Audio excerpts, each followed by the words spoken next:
Thank you. Thank you so much for joining us for this webinar on Documented Dreamers, the children of long-term visa holders. My name is Jen Miller. I run the storytelling team at the council. If you don't know about our work, we help people publish stories of inclusion and belonging in their local newspapers. We have published more than 850 of these stories since 2018. And I encourage everyone to read Fedora's story.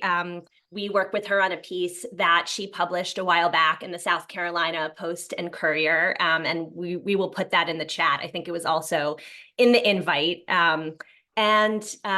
Fedora is really the reason that we are all here today.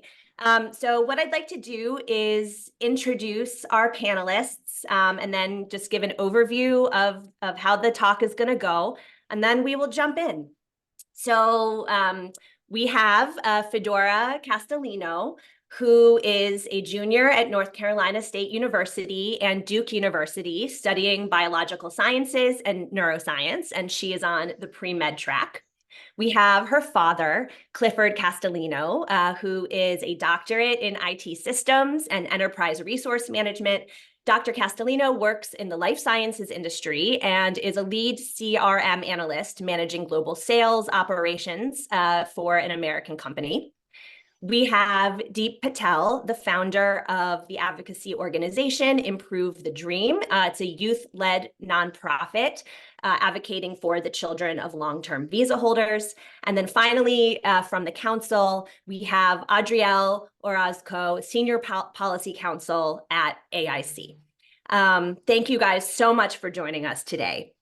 So what we're going to do is we are first going to turn it over to Adrielle, hear a little bit about the children of long-term visa holders, then hear from Fedora and Clifford to talk about their experience as a family. Then we're going to turn to Deep to hear a little bit about the advocacy landscape, and then we're going to have a very brief poll and hopefully 20 minutes for Q&A, because we would really love to answer your questions. So to get started, Adrielle, tell us a little bit about the children of long-term visa holders, sometimes called documented dreamers.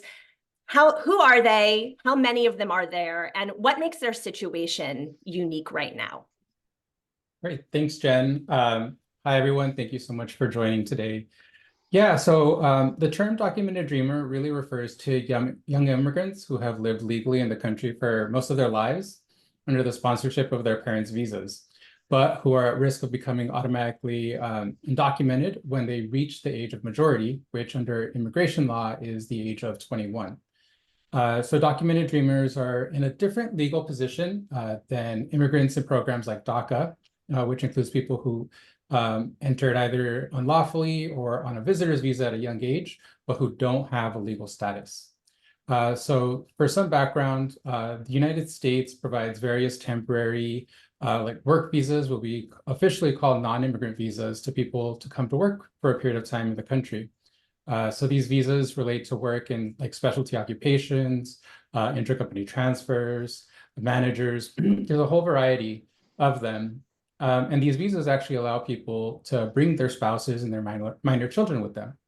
So unfortunately, for most non-citizens, the path to permanent legal status is difficult. So for example, if a person is able to apply for a green card, they have to wait, some have to wait years because immigrant visas are limited in a few particular meaningful ways. So first, annually, there are 140,000 immigrant visas at least available per year. But I think most importantly for some individuals is that there's also a per country cap at 7%, which means a country like India with a population of more than 1.4 billion people get the same amount of immigrant visas or green card visas as a smaller country would. So it's about 9,800 visas are allocated per country per year. So people can have green card applications pending for many, many years, some decades. And so what this means is that people from large countries like India and China, they can wait this entire time for a visa to become available. but their children also are waiting as derivatives on their parents' visas. And these children, because they're not young for decades, they're at risk of aging out during that time, which really puts them in a very difficult position. And so I've seen estimates that there are about 250,000 children who are waiting with their parents on these green card applications. And then there's another estimate that in the next couple of decades, there could be as many as 100,000 more children added on who are at risk of also aging out at some point during that time. Thank you for that. So, the reason that we wanted to bring everyone together today is we really want to understand what it's like to be a member of a family in which, the parents came here to work for an American company. And because of these backlogs, the kids are at risk of aging out. So, Clifford, your family is directly impacted by this policy. So thinking back, what brought you to the United States? And were you aware of the aging out policy at that time? Yeah, thanks, Jen, for this question. So, there are two reasons, and they were both personal for me to come into US. One was, as a child, I always knew that US as a country was a leader with lots of opportunities for people who could dream big, who wanted to work hard. I've read stories about Benjamin Franklin and Edison. I myself was working, my first job was General Electric, a large company at that time, in India. So it was great pride for me. And I always wanted to be a part of that group, who would grow, not just as an individual, but as a family, as a community, as a society, and, as a resident of that country, in this case, US. So I tried to finish or get into US for my studies, but my dad lost a job and I had to, cut short my dream to come into States for studies initially. So the second reason, of course, was a very, again, personal, religious reason. My family comes from a very devout Christian family. And for me, Christmas was a huge thing, a big deal for me, Christmas, in a small apartment where I lived in India. I used to make my own nativity, decorate my house. Obviously, I didn't have much neighborhood, in the neighborhood. I didn't have much Christian families at that time. So I was mostly alone doing that. But I do remember our relatives who were in the US at that time and other countries, where they would send me pictures and videos of Christmas tree decorations, nativity, all that used to make me jealous. But I decided that one day I will be there doing this kind of, decorations for my favorite thing to do. So eventually, I did get an opportunity when I was working in India to come and work here initially for a year or two because of the project, and then which got extended. But Fedora was very young at that time, 5 years. So I thought I have many years before Fedora turns 20 or 21 to get her green card and she will be safe. But today, when I speak, I think I may have made a mistake. I should have foregone my dream and not messed up with the situation that Fedora is in. So you knew about the policy, but you could not imagine I that it didn't would know take that that long. because I had like 15, 16 years. And I thought typically a country, would take around at least like 10 years to get a citizenship. 5 years probably to get, or 6 years to get the green card or a permanent resident. But this long, I never expected. And I think I would not have, if I knew it would take this long, then probably I would not have come to US. So Fedora, turning to you, I mean, I'm curious, your dad kind of laid out some of the reasons that he wanted to come here. What has your experience been like in this country? And do you think that, the things that your dad kind of hoped and dreamed for you, have you found those things in the United States? Yeah, I mean, I definitely think that I've found everything that my father had hoped for me to have in the United States. But I always like to highlight that it wasn't in the linear path that we had always hoped it would be. I came to the United States when I was in elementary school, and in middle school was when I first found out just a little bit about our situation. And going into high school, I realized that, for example, I went to an engineering-based high school. I could not graduate from that high school if I did not have an internship. But because of my visa status, I couldn't get an internship. So there was an obstacle over there. I had to find a way to kind of use my connections to get a volunteer-based internship. Once I graduated from high school, I realized that due to my visa status, I do not qualify for financial aid. I don't qualify for loans. I don't qualify for many scholarships. And so once again, that retracked my original plans for college to stay in state, because it was just not feasible at the time. So I ended up going to the University of South Carolina for 2 years before I was able to come back to North Carolina for my last 2 years of education.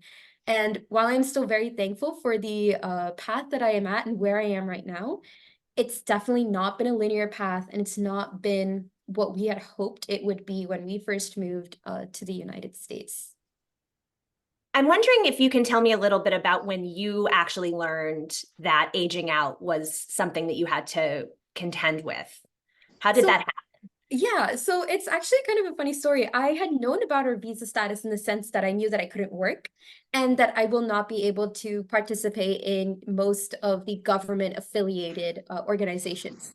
And I had already joined Improve the Dream, mainly to find that community of people who also felt the same and was still looking for opportunities.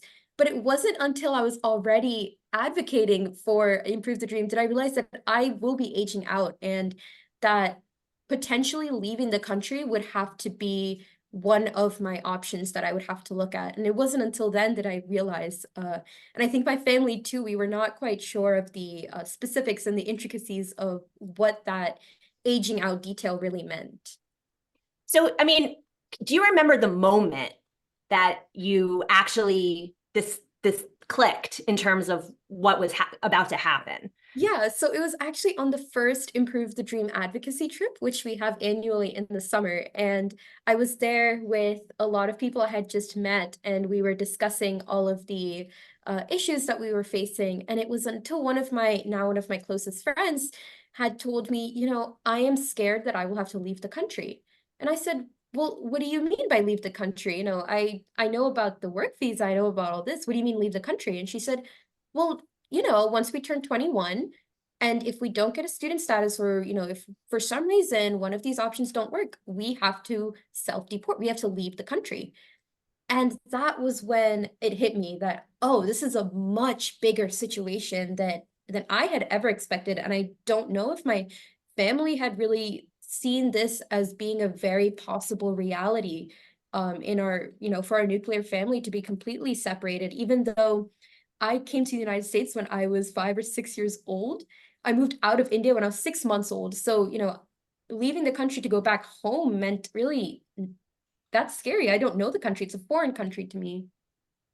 How, like, emotionally, what has the impact been? Like, how did you feel in that moment? Because I think that's something that, like, you don't really understand unless you've lived through that. Yeah, it was very terrifying. I always like to make this analogy that, you know, you're at a top of a roller coaster and you know everything's about to fall, you're about to drop, except that feeling never goes away. Every day that goes on in your head, it's either I am either one step closer to getting my permanent residency, or I am one day closer to having to leave the country. And those are two completely different situations where you really don't know what's coming. It's like you're walking in the blind, in the dark, and, you know, you either hit something that can kill you, or, you know, you're completely free to go, but you take it one day at a time, which is very stressful and terrifying. So how old are you now, and how long until you age out? Yeah, so I turned 20 in November, so I am very, very close. I have only a couple more months until I turn 21 in November. And we've already, my mom and I have already been talking about, you know, the process of beginning the transition to a student visa. There have been many complications that come with that. You know, communicating with the universities has been really a pain, because I feel like many of administration in the universities, one, don't understand the situation. They're very used to international students, but not an international student who is currently living in the United States. So, you know, I've had to change my major in order for me to stay in the country, which, you know, it's really heartbreaking. My entire career has been revolving around my my immigration status, which ties back to what we were talking about in terms of like what I wanted in a career in the United States. It revolves around my immigration status, and it's not the other way around. And so I am on the pre-med track, and I have to keep my options open because as of right now, there's only around 50 medical schools in the country that even accept international students, which I am. So, having those options open that if, I can't achieve my dreams simply because of my immigration status, what will bring me, my passion, what will bring me closer to what I want to do in the United States, which also applies to my immigration status. Right. Clifford, I mean, you're a parent, you're a dad. How do you feel when you listen to Fedora talking about this? Simple. I always tell people that I'm helpless. Just one word, helpless. But now also desperate because time is running out. It's it's been a roller coaster ride. Because I was hoping after hopes. Keeping hopes. And every now and then I do check, whether the backlog that we have is reduced or not. Like every second day, I just log into the website of USCIS to check, if something is happening there. But you know what? There are two things that I also want to mention, which plays a very important part, in the situation that these 250,000 kids are. One is, these kids, they are competing with millions of other college students. And I was just checking this morning, there are 15 million students in colleges today. And these children, they're competing against each other to go to the top, to go into the professional career world. But to do that, they have to be on top. And what that means is they have to focus on their education, focus on their project, focus on where they want to go at this point in time.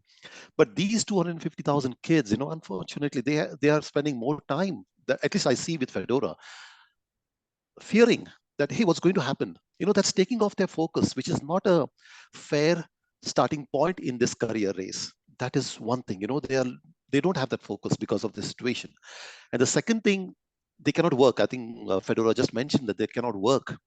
And what that means is, for every book she has to purchase, for every coffee she has to have, or lunch or snacks she has to have, she is reliant on parents, because where will she get the funds from?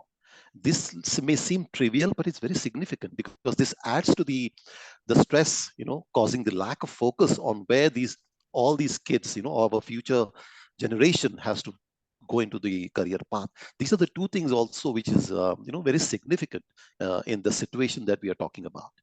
Right. I'm wondering if you can tell everybody a little bit more just about your immigration process, kind of, what did you expect from the process when you came here, and kind of how that went when the company moved you here in 2011? Yeah, so the company did the right thing because they were not finding the right candidate, to implement a huge project at that time. So they offered me the position, in that position, and I was glad because it was my dream to come to US. And I did know that Fedora is young, she was like 5 years old at that time. So she would get used to it, pretty soon, rather than come later, if she would have been in like, high schooler, that would have been very difficult for her to adjust. So I did find out that I had enough number of years, to cover up her status to be changed. And company did file my green card in time. I think it's more than 10 years now. And I do feel that, as a worker, I'm still okay. As an employee, legally staying and working in this country, my visa gets renewed every 3 years. That's fine. It's a lot of documentation, but it gets renewed. But for these kids, they cannot work. Being dependent, they cannot work. They cannot get the college of their choice because of this situation. And also, they're not able to fulfill their dreams of completing the education, their college with top performance. They cannot do that. That's where I feel that, not with regards to me as an employee who is on a visa status, work visa status, but for these kids at least, they should be able to work, stay, and pursue their dreams, because they are the future, not for the family, but for the country that they're living in. Right. I'm curious why you waited to tell Fedora. I mean, it sounds like, she was already a young woman, and had this path set, and she was really surprised when she found out about the aging out situation. Yeah, so that's a good question, actually. The reason, in fact, I had heard stories about kids who moved from dependent visa to the F1, which is the student visa. And then the parents got the green card, and it was difficult for them to get back. On what visa would they, how would they connect or get that child who moved out of the dependent visa to the F1, get back into the green card? I heard some stories and read some articles. So I didn't want to fall into that situation. I thought, okay, let's hope. You know, uh, uh, Maybe the backlog will reduce, maybe something will come up. And with the Improve the Dreams program that she was part of, I think more than a year back, I thought, they had some presentations done at DC and all. I thought, okay, something will happen at that time. But I don't think it has taken that traction at all. It's moving, but we don't know the status yet. Right. So I think actually this is a good time to turn it over to Deep Patel, founder of Improve the Dream. So Deep, I'm wondering if you can tell us a little bit about yourself and what brought you to found this organization. Thank you, Jen. My name is Deep Patel. I'm currently a pharmacist in Illinois, and I'm also a founder of Improve the Dream. And really, my story is similar to Fedora's in the sense and Clifford as well, but in the sense that growing up and you're never just in one immigration status. It seems like you're going to have to jump from one status to another status. There's no stable status that gives a sense of permanency. While growing up, attending elementary school, middle school, high school here, I didn't feel any different than my peers. But once I got to the time when I was applying to colleges, I realized that one, I was not eligible for to be considered a in-state student. I would be considered an international student, even though I had spent the majority of my life in the country. Because of that, it would also limit scholarships, potential, not being able to work limits internships that I can get. Essentially, that every decision that I would have to make was being limited by my immigration status, and every decision that I made would determine if I had the ability to extend my stay in the country after I graduate from school. So that life experience and the realization that there's thousands of others in this situation and really not much awareness at the federal level is what led to me starting to advocate. Initially I didn't think of starting Improve the Dream or this community, but I'm so grateful that because of the advocacy and the awareness the issue has gotten, thousands of families across the country have been able to connect for the issue. I'm now currently working as a pharmacist on a temporary work visa on an H-1B right now, but I've been on 4 different statuses in approximately the last 5 years since I graduated from pharmacy school. I was on F1, F1 OPT, and then a TN status, and then H-1B. And my employer is working on seeing what we can do to get me at least the green card process started. But even if that is successful, I will be at the end of a potentially 100-year green card backlog line. So like many others, there's no end in sight, but I'm very fortunate that at least those temporary options have worked out for me to be able to extend my stay, which can't be said for many other individuals in the situation. Right. So I'm curious also, you're calling the organization Improve the Dream. And usually when people think about dreamers, they're thinking about people who are eligible for DACA. And I know that we've talked about this, that you feel so strongly that dreamers and documented dreamers deserve a pathway to citizenship. What is this idea of improving the dream? How do you see that? To me, Improve the Dream and really my personal vision for when I started advocating and what didn't make sense to me is how in any country, a child could grow up to grow up in the country and not have a pathway to citizenship, whether it, irrespective of the status, whether someone grew up with an undocumented status or someone was a child of a visa holder, it just didn't make sense to me.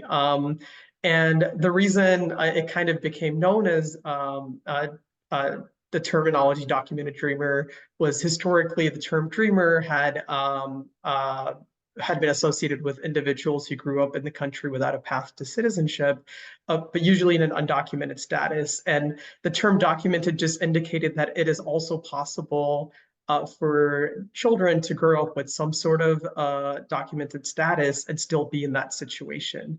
And improving the dream really means that we want to improve the dream not just for those children who have grown up in the country, but all other long-term residents like our parents, like the dreamers' parents, who are in that situation. So that's how Improve the Dream came to be.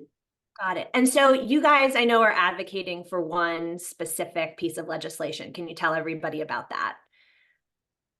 So the specific legislation that would permanently end the concept known as aging out and provide a clear pathway to citizenship for children of long-term visa holders is America's Children Act.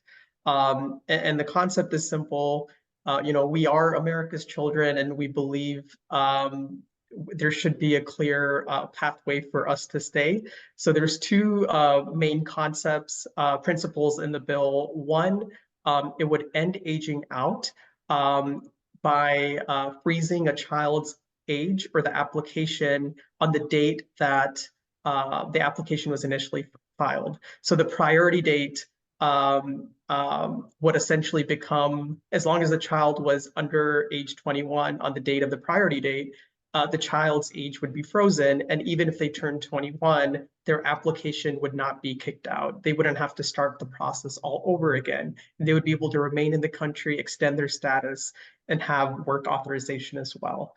And the second principle is that it creates a new process where an individual who grew up in the country, has been here for a decade, and graduated from an American university would be able to apply for a green card that doesn't count against the caps. By estimates, there would be approximately 10,000 individuals every year who would qualify for that. Adrielle, I'm curious, I mean, what Deep is talking about seems to make a lot of sense. I'm wondering, where did this aging out idea come from? I mean, it seems economically, certainly, it doesn't seem smart, but then also it just seems like a really tough penalty on the families of people that we've brought here to help our economy. Yeah, it was really interesting. So if this overall visa cap, it's not really a visa cap, it's a limited number of employment-based green cards per year, the 140,000 number, was actually established in 1990, which means it's almost been 35 years since this policy around employment-based green cards was established. And same thing with family-based preference categories. Those are also capped, and those also have really long backlogs. And so, we live in a very different world now economically. I mean, those caps were created because there was tensions between trying to attract the skills that we needed in the country while protecting domestic workers. And it's still something that we that we struggle with in the conversation around immigration as well now. I think, unfortunately, despite great proposals like the America's Children's Act and others that have come up in this, at least in this last legislative session, that have had bipartisan support, just haven't been able to get through and pass and get to the president's desk. Interestingly, the law actually creates this system where there's also another processing issue where if the Department of State or USCIS aren't able to actually process up to the amount of visas available per year, they're supposed to fall into the other category. So if there's leftover family-based visas, they go over to the employment-based and vice versa. There's interesting interpretations around that where a lot of family-based visas are lost. But at the same time, if USCIS is unable to use those visas in a given year, then those employment-based green cards are also lost. Under the Biden administration in the last 2 years, there's been a lot of resources being placed into using up all the employment-based green cards. So that's really great news. But the issue and the fact is that the president is still working within an antiquated system. And really, the number of visas that flow over into the employment-based green card category is around 20,000. It's not significant enough to be able to really decrease those really long backlogs. And so because the system exists, legislators didn't really think that we were going to have such a severe issue. And so kids weren't supposed to age out. It really wasn't envisioned that we would have to wait 35 even more years, I don't know how many more years, until we actually see substantive changes to these numbers. Right. So to go back to Fedora and kind of how this situation that Adriel is describing is, has impacted you and how you're thinking about the future. I mean, I know there's certain things that you wanted for yourself. You have been interested in joining the armed forces. You want to become a doctor. Tell us a little bit about those dreams and how this policy, is impacting those dreams. Of course. So yeah, like you mentioned, my dream ever since I was young was to join the US military. My father actually, he served in the Indian Air Force for some time, and I grew up hearing those stories. And I really felt called to do the same for the country that I call home, which is the United States. I have been, I actually did in high school a research conducted under the United States Armed Forces, specifically the Corps of Engineers, to study the communication devices that were used in the Vietnam War and how they compared to the machines used today. And I was able to actually have the chance to interview personally 6 to 7 Vietnam War veterans, and just felt so in awe of their public service and their commitment to their country. And I knew that that was something that I wanted to pursue. I have tried multiple times to join an ROTC program and have been unsuccessful overall in really continuing that path forward. I do hope that, in some way, shape, or form, I am able to pursue public service in the, coming years, despite my immigration status. I currently have been participating in a police citizens academy for the past couple of years, 2 years at University of South Carolina and now at Duke. And it's been a gift to be able to do that. However, I do hope to, take it a step further and fully commit myself to the United States Armed Forces, especially since we all know that they are really looking for young, passionate people to join. And yet when they have people who want to join, it's, I'm not able to, I'm not legally allowed to, which makes it really difficult. And then regarding my future dreams as a physician, I'm currently on the pre-med track with hopes that I am able to apply to medical schools. I have been interested in healthcare and, healthcare specifically in the public sector for the past couple of years. I mentioned earlier that I attended an engineering high school, and while I loved the engineering systems and the curriculum that I was taught, specifically in an engineering-based, program, I mostly fell in love with the amalgamation of engineering and healthcare and how technology can be used to, increase the quality of life in more of a medical sense. And so I have been completing research here at university, both at University of South Carolina and now at Duke, for healthcare research. And I actually just published 2 papers on bioethics and real-world mental health data to really see how data collection and data privacy takes a hold on, healthcare. And I really hope that in the future I'm able to incorporate, my love for public service and healthcare. And in the meantime, I will be forced to find smaller ways to do so until I'm able to really give back to the country I call home and love. Right. I mean, Deep, to turn this over to you for a moment, I mean, I think there's been a lot of research, obviously, about the really vital contributions that Dreamers and DACA recipients have made to this country and are making every day, especially across the healthcare industry. The council does really great work with that kind of research. But, I'm listening to Fedora, who is incredibly impressive. And, I'm curious what you can kind of tell us about who documented Dreamers, who these children of long-term visa holders are in terms of their career ambitions.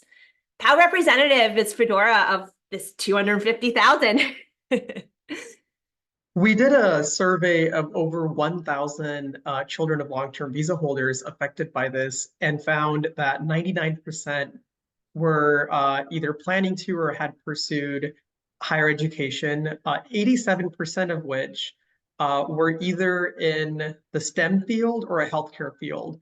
And that just shows the loss to the country if people are being forced to leave every year.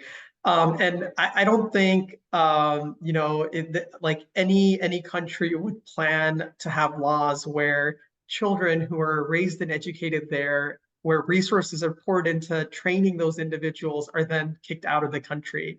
And unfortunately, that's what's happening. And the survey that I mentioned kind of illustrates just how bad it could be for the country if that continues to happen, where up to 10,000 individuals every year are having to leave. I think Fedora's very representative of the population that's impacted.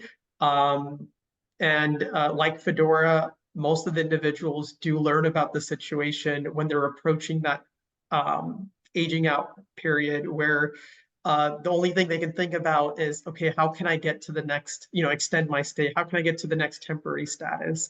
And I can only think if we didn't, as Clifford had mentioned, if we didn't make that the case and individuals would be able to focus on what they want to do, we could be able to reach our greatest potentials. So, Clifford, I mean, you and your family, like, you were recruited to come here by an American company. You mentioned filling a position that they weren't able to fill.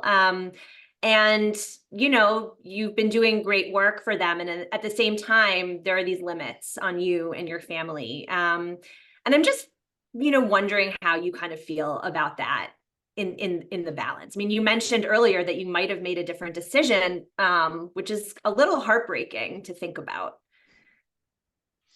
Yeah, so I don't blame the company because obviously they were trying to do, by filling the position that they were not getting at that time. That was the right thing to do. People with specific skill set, you get them here, and then depending on how long the project is, you keep them. In my case, obviously, the project kept expanding and extending, and the company did file my green card. So honestly, I don't blame the company. It's it's the immigration policy that I feel has to be very clear in the sense, there might be situation A for a pathway to citizenship. Situation B, like we're talking about, is 250,000 kids. This is the way you could. That I think needs to be reworked or looked at, and very seriously, because these children, Deep just mentioned, most of them are like from STEM, and think of the potential that this country will benefit from. Entrepreneurs, technology, innovations, research. This is what we need to retain. As a to grow in terms of economy of a country. So I hope that something happens soon for all these kids and the future kids, and US remains as a leader, in the world and contributes to the world. That's what I feel as of now. Yeah. How about you, Fedora? I mean, you're frustrated. Does it make you angry?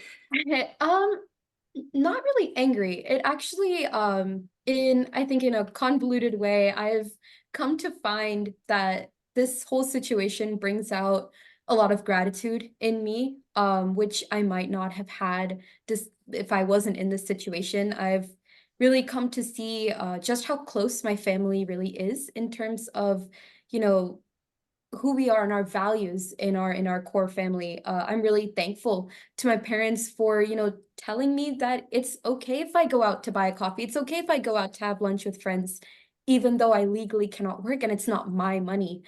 It's been really difficult to navigate this whole situation, but there hasn't been a single step of the way where I've had to do it alone. I have had my family beside me every single time. So I am really lucky that, you know, I've only been here for 2 decades on this planet, and I've just been blessed with the most amazing family. And I do know that it's with my family that we will go forward in our immigration status. If we're gonna get our green card, we're gonna get it together. So yeah.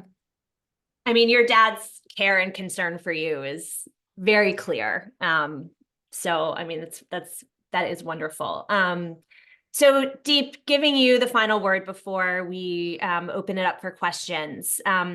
Just tell us a little bit about what's at stake here. If these policies don't change, what does that mean for you, for Fedora, for families like Clifford's? Like I mentioned, there's thousands of others like Fedora. You know, every story is unique, but each one is a great loss to the country. Just last year, there was an individual named Lawrence who had grown up in Iowa, who was forced to leave, and he's now working for the same employer thousands of miles away in a different country, but for the same employer, paying his taxes to that country instead of to the United States. So not only was he separated from his family, you know, he's now benefiting another country instead of doing that in the United States. There was a son of a dairy farmer who was forced to leave a few years ago, a nursing graduate who was forced to self-deport during COVID.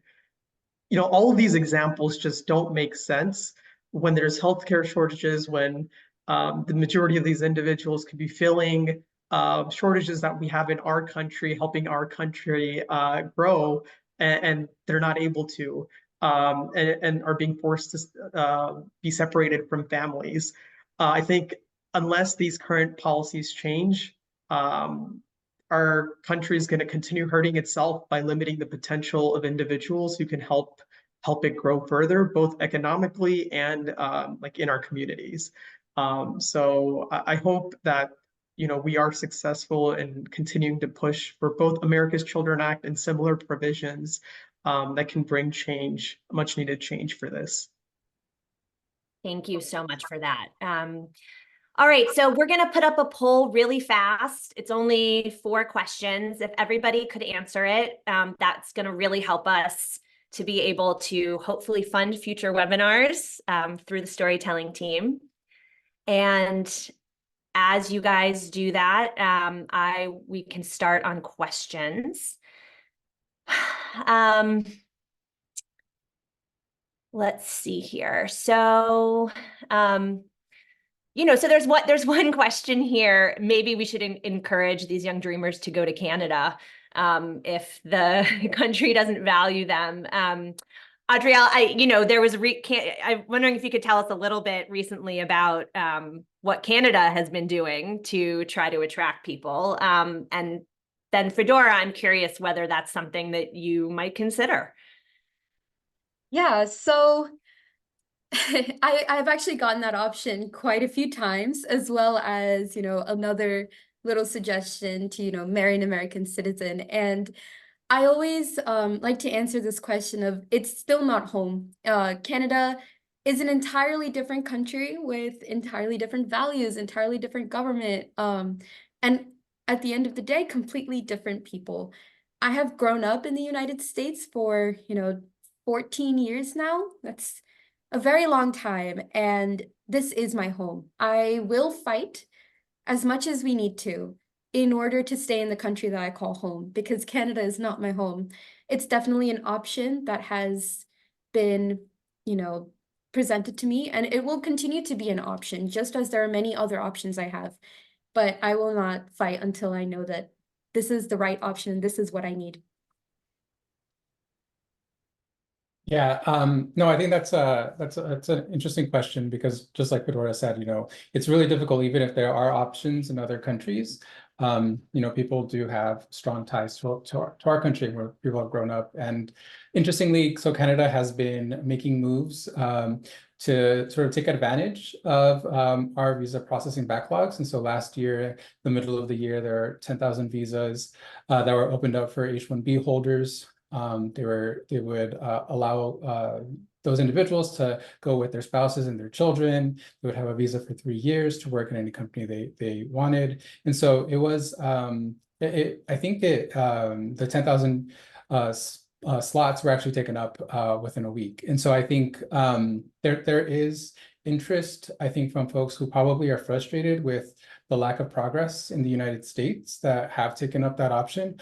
Of course, it's a difficult one to take. But yeah, there are countries who are looking at the United States and our unwillingness to progress in this area and really taking advantage of that. Yeah. Deep, I'm wondering if you can talk a little bit about what happens if documented dreamers, to people who age out and if they don't leave the country, do they just become undocumented? What are the repercussions of that? So when someone ages out at 21, the vast majority of individuals are attempting to obviously switch to a different status. And in the cases where they're not successful or they're denied, they would have kind of a grace period where they have to leave the country or they become undocumented. Their status becomes undocumented.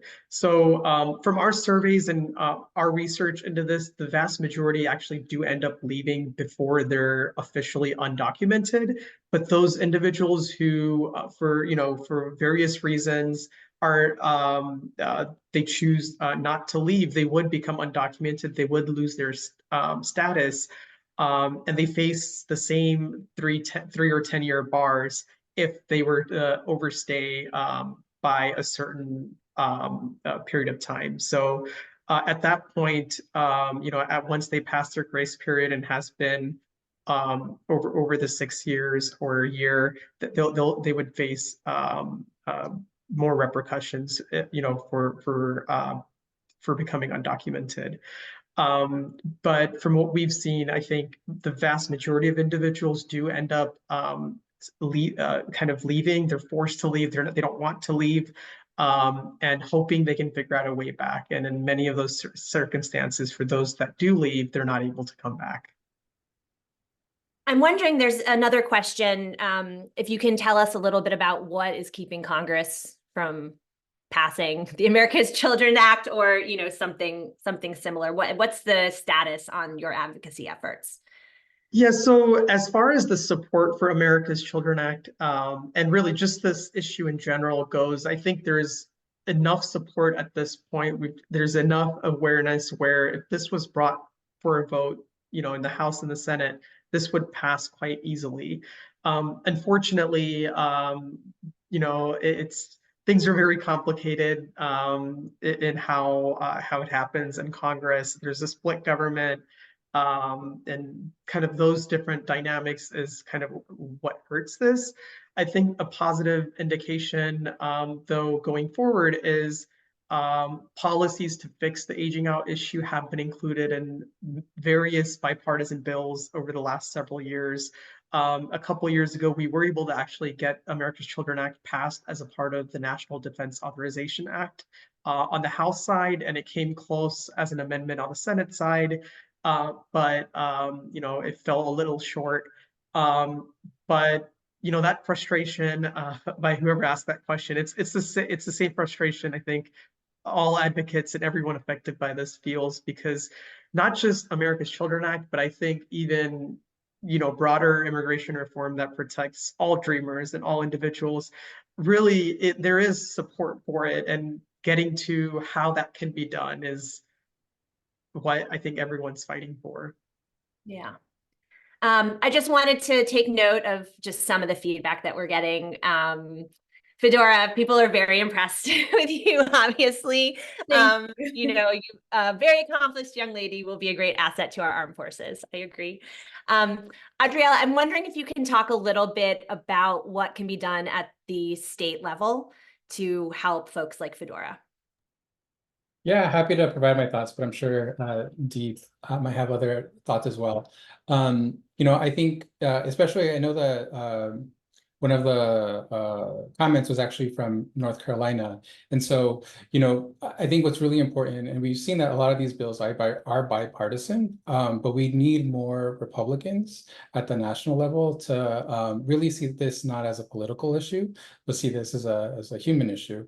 And so people who live in states with senators and representatives who have not supported some of these bills, it's really important for them to reach out to them, to their congressional delegations, to really get them on board. Unfortunately, this is a national issue. And so really to make the biggest impact, it has to have a national fix. There are some state policies at the local level. I know there was a question about in-state tuition, and that can be implicated as well. And those are state level questions, but I think really I think what's really important is for folks to look into how their representatives and senators have voted and really reach out to them and encourage them and hear the stories of people who are impacted so that we can get a change at the national level. Right. I'm wondering, I mean, this is a more general question, but I think that it is relevant given kind of the national conversation right now. So we have a question, how would advocates of immigrants best respond to hostile family and friends or strangers who have uninformed views of immigrants? And I think that it's worthwhile talking about that a little bit because there is, especially in the lead up to the election, there's just so much negative rhetoric. What are your guys' thoughts? I can start. Oh, sorry. Go ahead, Fedora. I was just going to say that I have a really quick thing to say about that is I've actually faced that myself recently. I have been in conversation with lawyers who have told me that what I say makes absolutely no sense and actually does not exist. And in that case, it can be really infuriating. And it's actually pushed me to sort of look inward and see how can we advocate better? How can we make this more easier to understand for people who don't really who are in positions of being a lawyer and don't really understand the whole situation? I'm curious, when you say that lawyers are telling you that what you're saying doesn't exist, what do you mean by that? That's actually my question too. They aren't immigration lawyers, but I have had experiences in which I have tried to explain my situation, and they have simply said that, if you have lived in the United States for N number of times and haven't gotten a green card, you have done something wrong. I think it really puts an emphasis to show just how much immigration in politics has been skewed. There's a certain view that both sides of politics has, and it's really important to give simply the facts and the raw information on immigration. And this is what immigration is. This is what an immigrant is, and go from there, because I think politics can have a huge impact on someone's bias to the term immigration. Yeah, I mean, I'm biased, obviously, but I would direct people to stories in their local papers, like the one that Fedora published. And by the way, for the AIC people, it's apparently behind a paywall. So I don't know if there's a way for us to cut and paste the text so that our webinar attendees have access to her story. But I think trying to uplift more stories like yours so that people can just see the nuances and the personal impact, right? That's really what this is all about. Deep, you were gonna add something. Yeah, I just wanted to add on. I think what Fedora, this is a really good question because really answering this and tackling this is really how we can achieve our goal of getting immigration reform passed. And it starts with stories, but I think on what's worked personally for me and also advocating through Improve the Dream has been getting stories, local stories, meeting those individuals and explaining stories personally or with other affected individuals really makes a difference. Like you'll be surprised, even people you would never expect to support any sort of immigration end up supporting issues when that comes up. And I think once that starts at like a local community level, at the state level, and then hopefully with that pressure and a better informed local community, that can push the federal senators and representatives to kind of change their views, or have that backing that, okay, the local community and their state is much better educated on this, they're supporting this, and they have less to fear in actually supporting and getting immigration reform done. Thank you for that. Adrielle, there's like a handful of policy questions, and I'm wondering if you maybe want to just take one or two of them. Sure. Some of them are a little bit kind of specific, but if we're looking at, let's see, one of the questions are asking if folks leave the country, quote unquote, self-deport, or if they're automatically placed in removal proceedings once they age out. The answer to that is not necessarily. So simply departing from the United States without having contact with immigration authorities won't automatically lead to being placed in removal proceedings. Similarly, it won't actually lead to a person getting a deportation order. That's through a particular process. But it does lead to other difficulties in being able to re-enter the United States. Potentially leads into issues about re-entering the United States, depending on their particular circumstances. Let's see.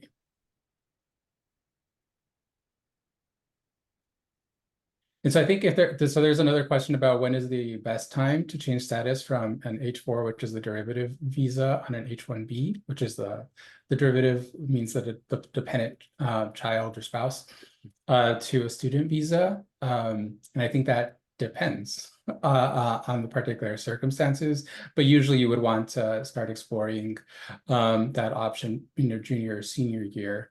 But I think it also, there are other things that are, you have to think about timing as well. I'm wondering, we've got just a couple of minutes left, and I'm wondering, Fedora and Clifford, if there's anything else that you want to leave attendees with. Final words from you guys. Yeah, I'll go. No, I think just being aware of who are these people, who are these 250,000 kids, what is their situation, and empathize with them and their families. That's the awareness is very, very important. And then obviously, some organizations like Improve the Dreams, and they can pass on that information. So having a clear idea of what this is, would at least be a start point. I agree. And to add on to that, making sure to have these conversations. I'm only one person out of 250,000, and every single one of those 250,000 people have such a unique and incredible story. So being open to hearing all of those stories and seeing the person behind this immigration status. I don't think a 1-hour webinar can really truly encompass the 20 years of my life that I've been living. But yes, reaching out and really researching the stories behind the people at Improve the Dream will completely blow your minds, just to know there are so many people out there who really make the best out of the situation. I think that's very, very well said. And actually, I think a great note to close on, we have one question. Could we create a petition to collect signatures and send to Congress? I just sent my 2 senators an appeal to help the America's Children Act. So yes, I'm wondering, maybe we can put a petition together and send to all the registrants of this webinar, and we can get that off to Improve the Dream. Perhaps if that's something the council can make happen, would be great. But thank you guys so much for coming out today. Fedora, Clifford, Deep, and Adrielle, thank you guys so much for lending your voices to this issue. And Fedora, I'm really excited for all that you're going to do. Hopefully it will be here. Thank you so much for giving me the chance to speak my story. All right. Have a wonderful rest of your day, everybody.